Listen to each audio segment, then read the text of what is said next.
भागीरथी के तट पर एक आश्रम के निकट एक दिन राम लक्ष्मण सहित मुनि विश्वामित्र पहुँचे। आश्रम फल फूलों से लदे वृक्षों की सघन छाया में सुरपुर से हो ले रहा था, किंतु वहाँ पर मनुष्यों का अभाव दिखाई दिया।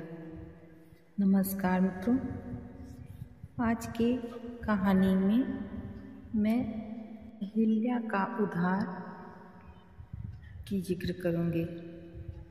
राम ने पूछा, गुरुवर, यह स्थान किसी मुनि का आश्रम जैसा प्रतीत हो रहा है, किंतु यहाँ पे कोई दिखाई नहीं दे रहा है, इसका क्या कारण है?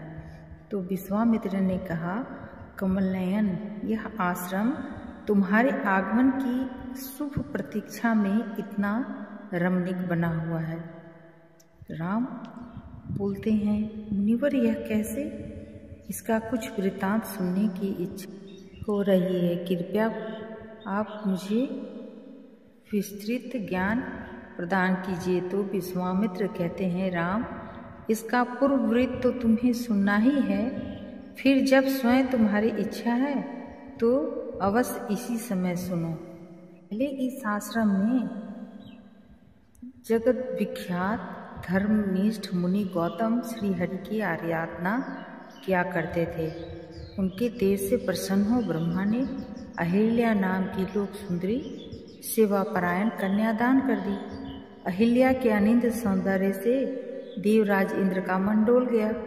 वह उनके साथ रमन का अवसर खोजने लगा। किस प्रकार महान व्यक्ति भी कामदेव के वशीभूत हो जाते हैं, यह इस उदाहरण से स्पष्ट हो जाता है। एक दिन मुनिवर गौतम कहीं बाहर गए हुए थे, तो पीछे इंद्र गौतम का रूप धारण करके वहाँ आया और उसने अहिल्या के साथ रमन किया। उसी समय मुनिवर आए और उन्होंने अपने रूप के ही एक व्यक्ति को आश्रम से निकलते देखा तो अत्यंत क्रोधित हुए। उन्होंने उससे पूछा, दुष्ट, तू कौन है? शीघ्र बता, वरना मैं तुझे तपोबल से भस्म कर दूंगा। इंद्र घबरा गए। उसने सब बातें सत्य सत्य बता दी। उसने कहा, भगवान, मैं काम के वशीभूत इंद्र हूँ, मेरी रक्षा कीजिए, मुझ पापात्मा से घृणित पाप हो गया है। मुनि गौतम ने उसे श्रापग्रस्त कर दिया और वह जान लेकर भाग गया। तब आश्रम में उन्होंने प्रवेश किया, जहाँ अहिल्या भय से कदली पत्र के समान थर थर काँप रही थी। मुनि ने उसे नारी समझ केवल इतना कहा, दुष्टे, तू पाषाणी है, तेरे मानव का सह हृदय नहीं। जा, इस आश्रम की शिला में निवास कर, जहाँ तू दिन रात तपस्या करके अपने हृदय में भगवान राम का ध्यान कर। उनके पदार्पण पर ही तेरा उद्धार होगा। अहिल्या ने काँपते काँपते कहा, भगवान, जीव जंतु से घिरे इस आश्रम में मैं एकाकी कैसे जीवित रहूंगी? कुछ सोचकर आश्रम का परित्याग करते हुए मुनि ने कहा, अच्छा, यह आश्रम निर्जीव हो जाएगा।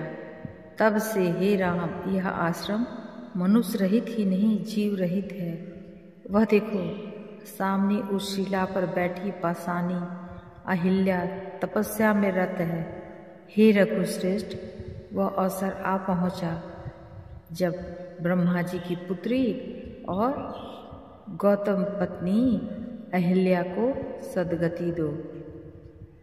नवयुवक राम आगे बढ़े और तप में लीन पत्थर सदृश उस नारी के निकट पहुँचे।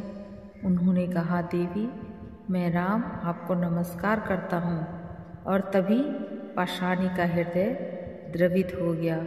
उनके हृदय में जो पुरुष जाति के प्रति अन्याय के भाव छिपे थे, वे पिघल गए। वह पानी पानी हो गई। राम नारायण स्वरूप राम सामने खड़े नमस्कार कर रहे हैं। वे राम जो उद्धारक हैं। द्रवित वाणी से अहिल्या ने राम के चरणों की धूलि मस्तक पर धारण की तो उस समय राम सकुचा गए। माता के सदृश महिला का सम्मान व संकोच होना सहज ही होता है। आश्रम की आचार शिक्षा के अपने विशाल ज्ञान के आधार पर उन्होंने अहिल्या को मृदु स्वर में पति के प्रति नारी के कर्तव्य के संबंध में कुछ कहा और तभी अहिल्या अपने पति के सवार्थ आश्रम से चल पड़ी।